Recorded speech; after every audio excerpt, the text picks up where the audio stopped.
Hello everyone, this is the Archfiend. That is all. On to the video now.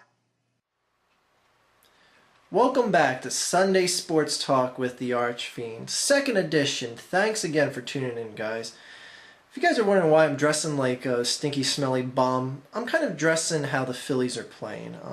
The Philadelphia Phillies are the biggest atrocious mess in Major League Baseball right now. Now I know a lot of people are going to be like, oh, well, they got three, big stars that are on the DL. Roy Halladay has a strained shoulder or some shit, and Cole Hamels, Chase Utley. Cole Hamels one of the few bright spots on the team.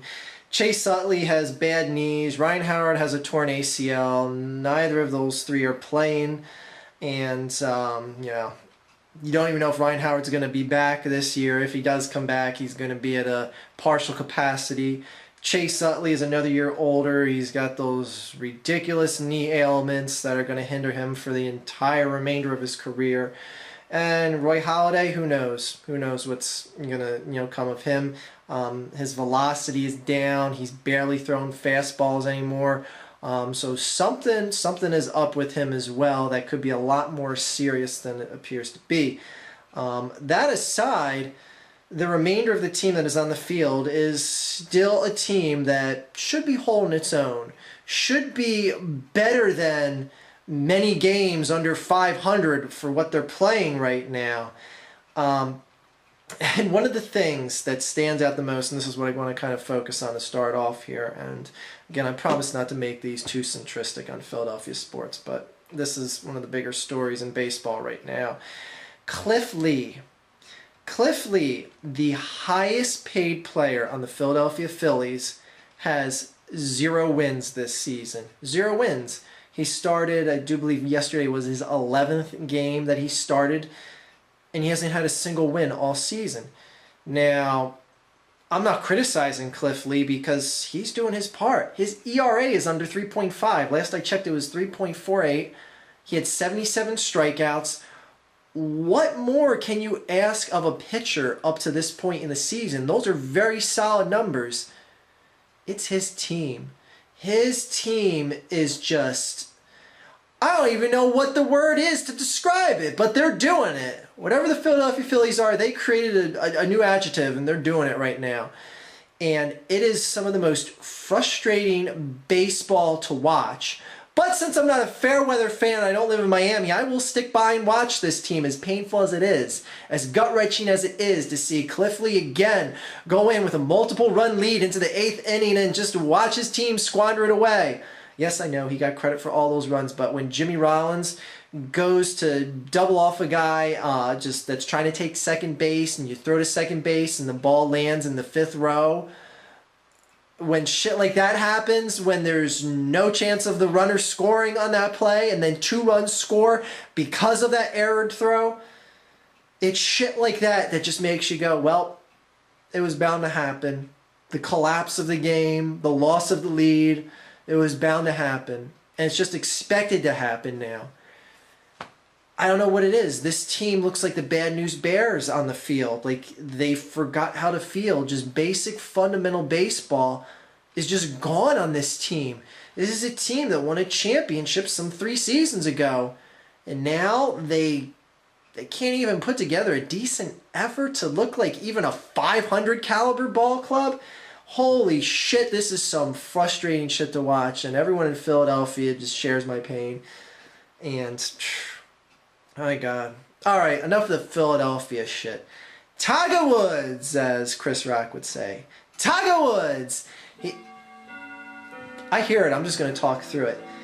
Tiger Woods had an abysmal 3rd round. It was looking like he was going to contend to win the U.S. Open, or just be in contention to win.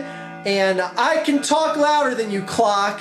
But he shot the bed yesterday, and I think he's like +5 over and 6 shots away from the leader, and that's really annoying. Okay, I gotta say, once Tiger Woods got done his sex rehab or whatever the fuck he was doing, anyways, his wife dumped him, and he had to get his life back in order, and You know, he stopped banging porno broads and strippers and all that other shit.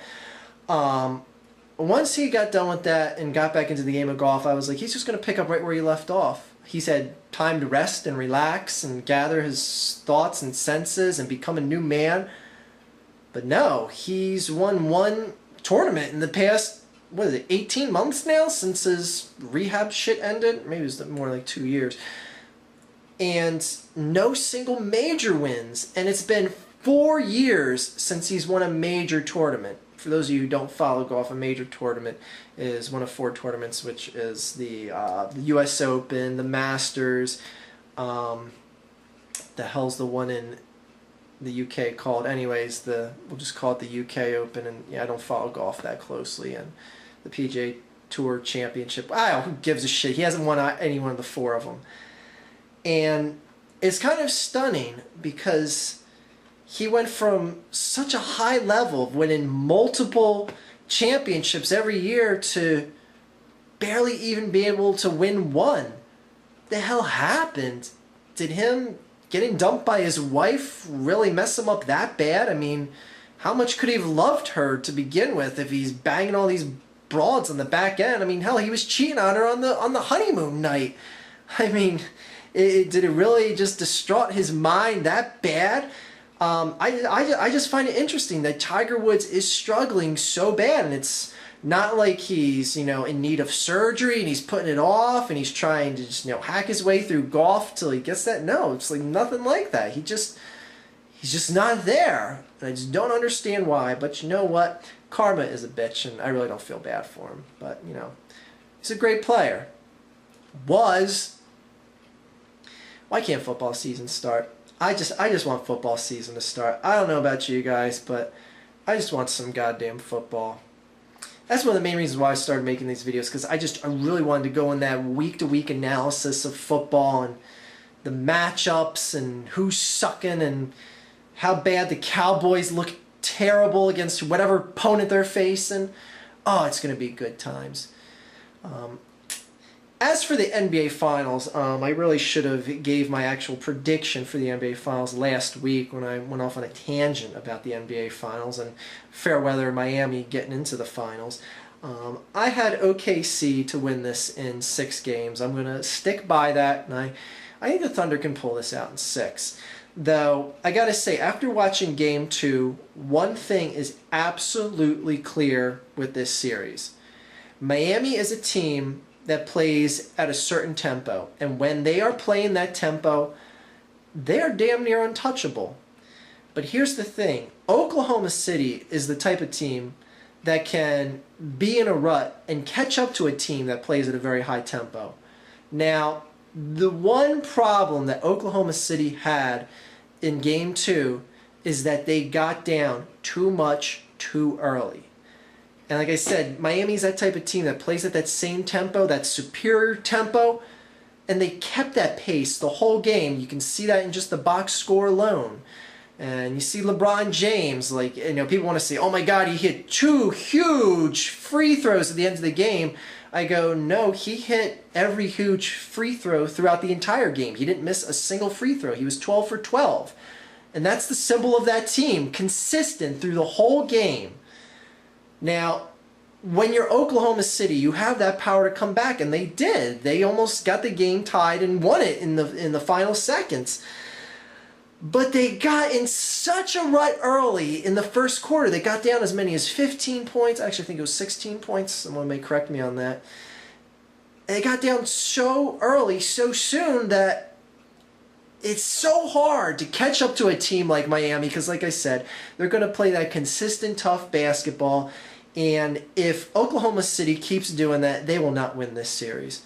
They will not win this series if they go down by double digits in the first quarter for the rest of these games. Because Miami is the type of team that's going to come out hot and heavy, and they're going to keep that hot and heavy on the entire game. Sound borderline pornographic there. Because it was. And I don't give a shit about if Durant was fouled in that final shot or any of that. That's all beside the point. It shouldn't have had to come down to that.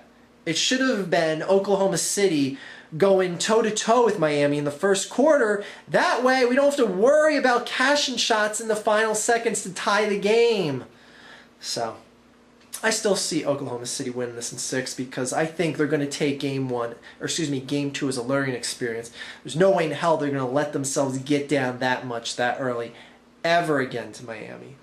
But who knows? I won't be stunned if Miami wins this either. They definitely have the...